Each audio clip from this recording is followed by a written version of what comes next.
So here I am doing some work actually at my brother's house with their new dog. They've got a new dog, first dog they've ever had, and good dog, but he's having some issues, so we're going to go over them.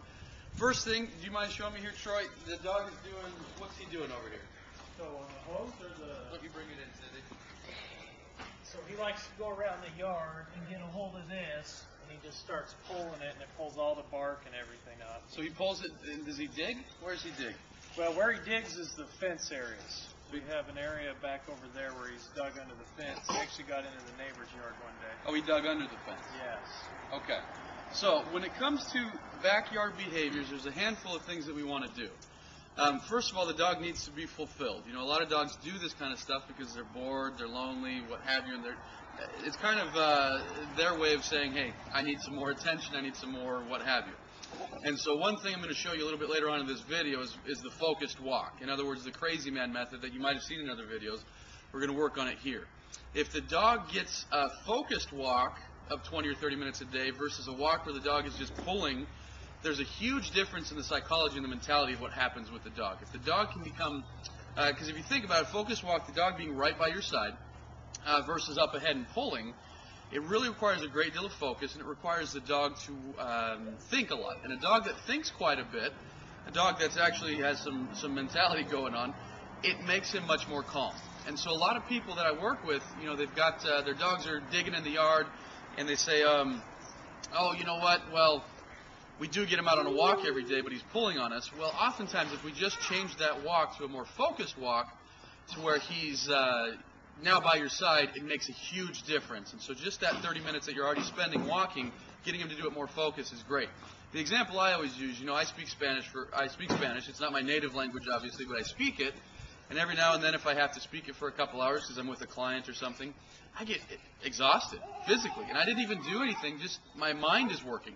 So that's what we're going to do for this guy, is we're going to teach him how to walk properly so that his mind works. Now, can you show me a hole that he may have dug here? Don't we have the camera follow over here?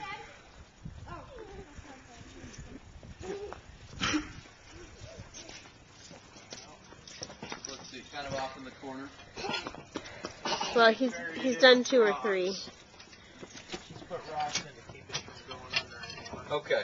So as far as, and I've got some information about this on the website, but as far as hole digging, there's a couple things I like to do. Like I said, number one, we need to get the dog fulfilled. The next thing we want to do is what I call the poop method. And you may have read a little bit about this on the website. Have you seen my poop method? I have not. Okay. It works really good.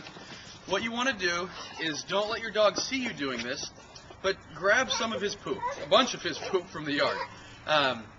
Then you take it and you put it inside of his holes and you cover it up. Don't let him see you do this, because if he sees you doing this, he's going to think this is just some game. Oh, look, they're burying something in the ground. Let me go dig it up. So you take the poop, put it in the hole, cover it up. The dog, in the meantime, he's in the house, he's on a walk or whatever, while somebody else is burying the poop. Cover it up with maybe 2 inches of dirt. Now, dogs are creatures of habit. They tend to go back to the areas where they've dug before. And so picture little dog here, little Cody, he's going back to the hole that he dug before. But this time as he digs it up, there's poop in it. Now most dogs are kind of not too thrilled by their own poop. And if they do like their own poop, well, that's another thing I've got here on the website, teach your dog how to not eat poop. But most dogs don't like poop, and so, or their own poop especially, and so as they're digging, they find their own poop. Essentially, they're getting corrected for digging. Now, you're not there. You might have buried it a minute ago. You might have buried it a week ago. But the dog gets corrected essentially for digging, even though you're not there. Okay, so you've buried the poop in the hole. Now, what might happen is the dog might just go dig a new hole, and so you've got to do that one. Now, if you're going to have success with this method, it's because you're going to stick to it. Because some dogs, now I've run across some dogs, they find one hole covered, or with poop inside, and they'll never dig again.